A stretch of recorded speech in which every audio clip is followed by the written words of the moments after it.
Caitlin Clark didn't sneak into the WNBA. She didn't surprise anyone. From the jump, everyone knew she was coming. They saw the record-breaking college run. They saw the sold-out crowds. They saw the viral logo threes. What they didn't expect was for her impact to hit this hard, this fast. From the moment she stepped onto a WNBA court, she became the center of the league. Her debut broke viewership records. Ticket sales skyrocketed. Even games she wasn't playing in saw bumps in attendance just because she was in the building the night before. Her jersey, best-selling. Her name, a brand bigger than the league itself. And with all that visibility came the pushback. Sure, the league posted her highlights. Sure, some players smiled for press day and sent out their welcome tweets, but watch what happened next.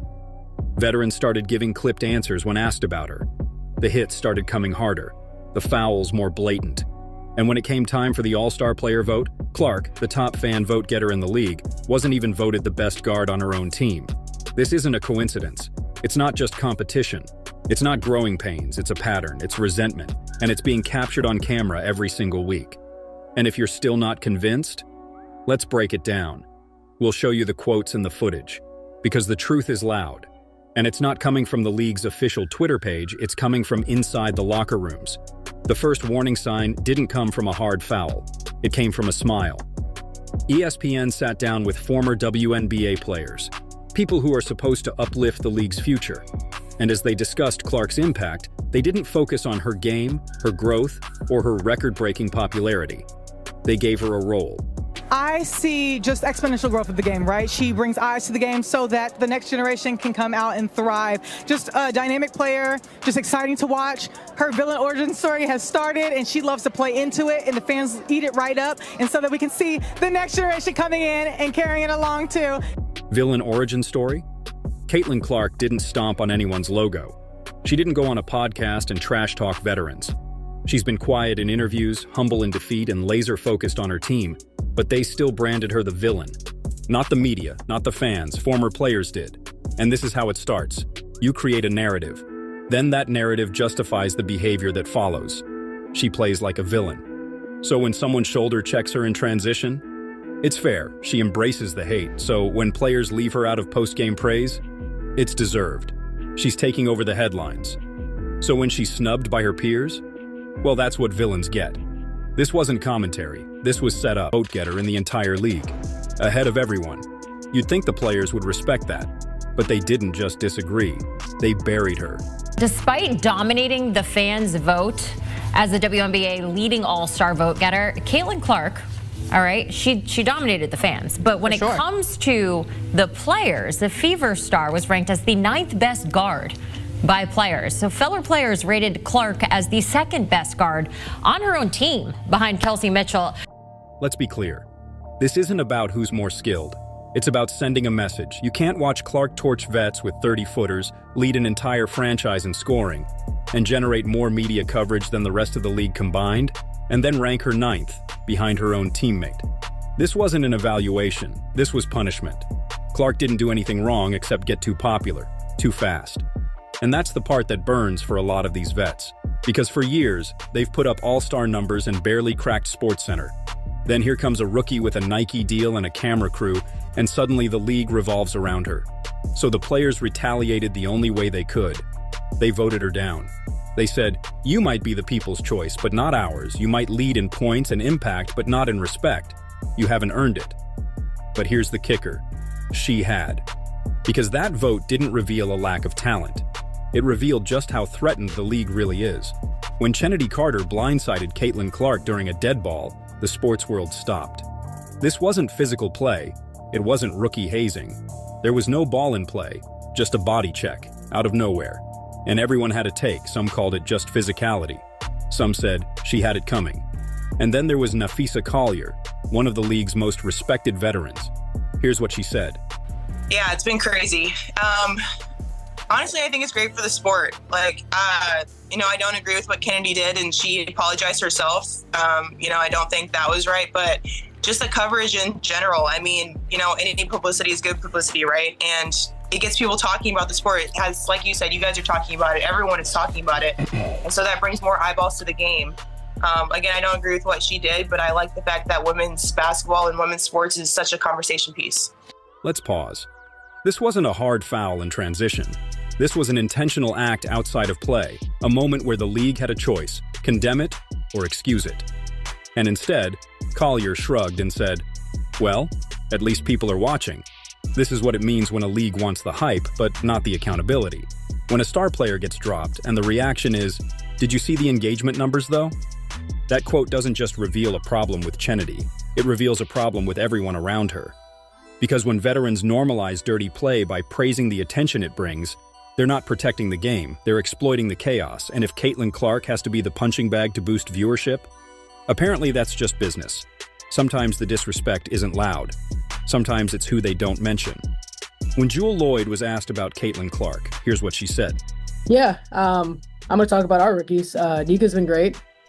She's been awesome, putting her work in. I think our Jordan has been phenomenal too, her second year of her growth. Our focus is our team and what we need to do as a community to be better. So I feel like what this group has in a locker room has made us better. And that's the biggest importance for us is focusing on our personnel and what we need to do. Now here's the problem. Caitlin Clark was right there in the media spotlight, in the conversation, literally changing the league's visibility in real time. And Jewel doesn't say a single word. No, she's doing great. No, her presence has been big for the league. Just praise for everyone else. That's not an accident. That's intentional omission. That's the league's most marketable player getting treated like an afterthought. And what's worse, it's become normal. You can lead your team in scoring. You can sell out every road game you touch and still get zero acknowledgement from your peers. Because that's how you send a message without saying anything at all. Let's rewind to a moment that didn't involve a foul, a vote, or a headline. Just a quiet sideline interaction. Kelsey Plum, one of the WNBA's most recognizable veterans, is walking courtside when she spots a fan.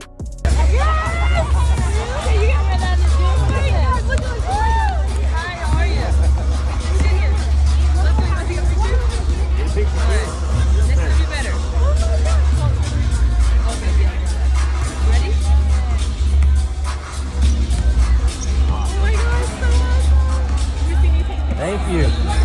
The girl's wearing a Caitlin Clark jersey.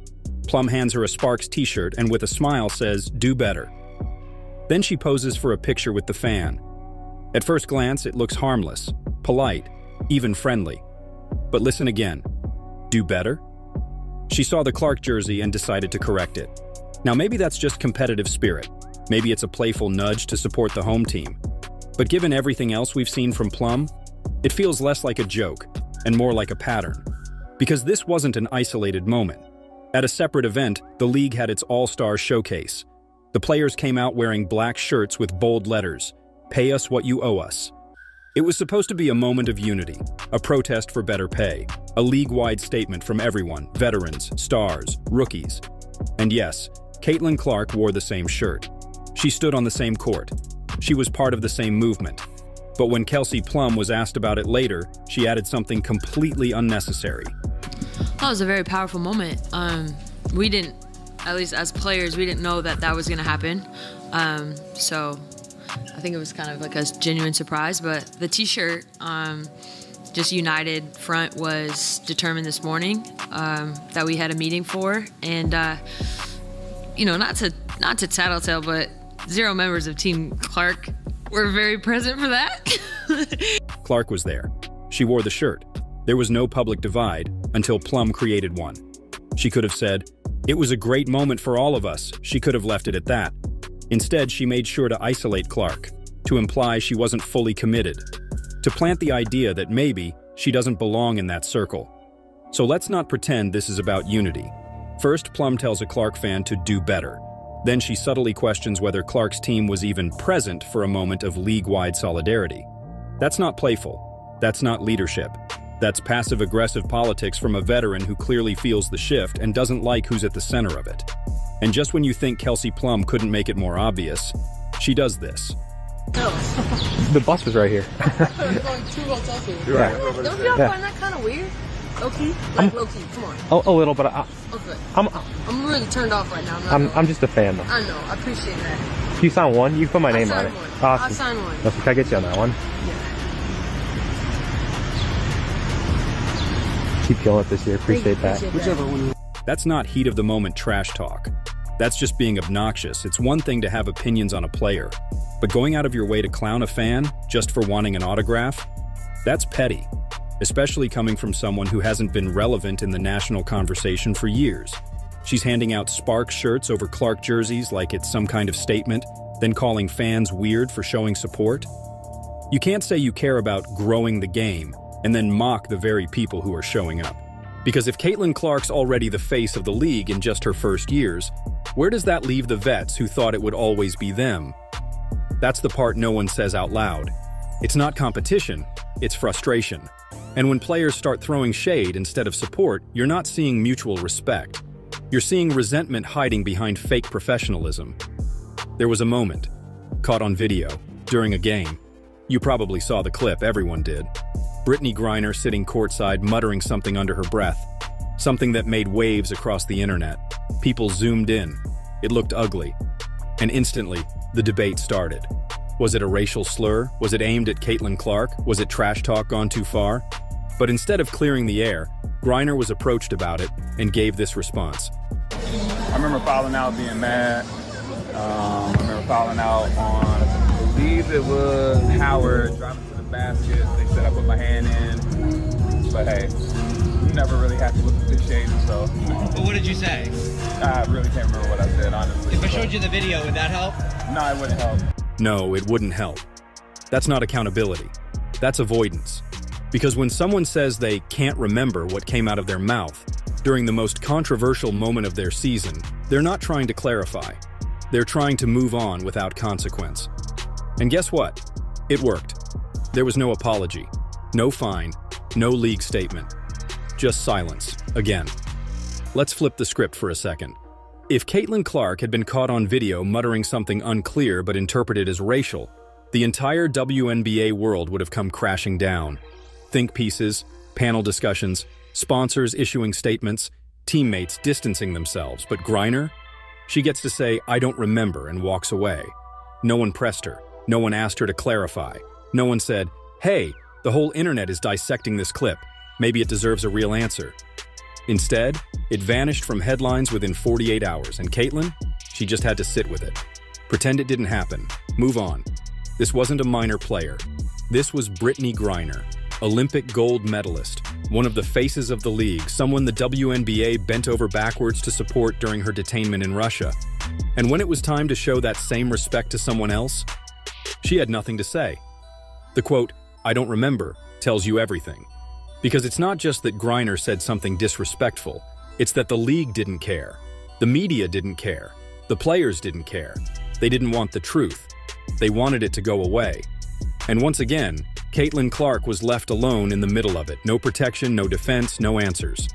Just more evidence that when the disrespect comes for her, everyone suddenly forgets how to speak. While Caitlin Clark was getting shoved, elbowed, and snubbed on the court, something started happening off the court too. The media, instead of digging... Hey, but I know that at the end of the day, I'm growing women's basketball and helping women's basketball. That quote says a lot. Because Angel isn't denying the rivalry. She's embracing it.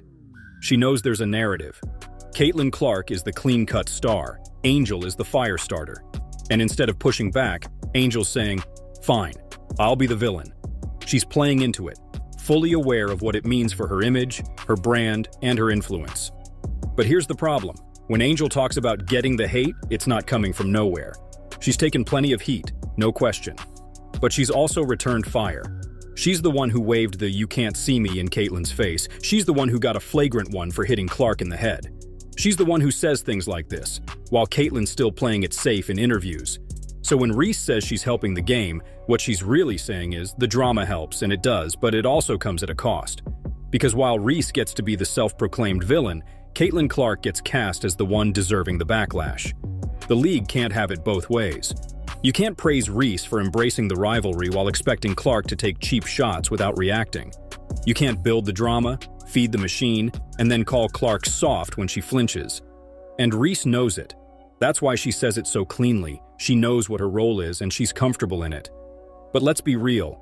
The players didn't assign these roles. The league and the media did. And if Reese is going to be the villain, that means Clark is the target. Then came the eye poke. Caitlin Clark got swiped right in the face during a play that had nothing to do with the ball. Slow motion replay made it obvious. Her head jerks. She stumbles, her eyes watering. And what did Dejanai Carrington say afterward?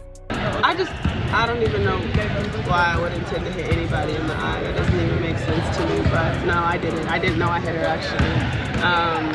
I was trying to make a play on the ball, and I guess I followed through and I hit her, so obviously it's never intentional. That's not even like the type of player that I am. So yeah. Here we go again.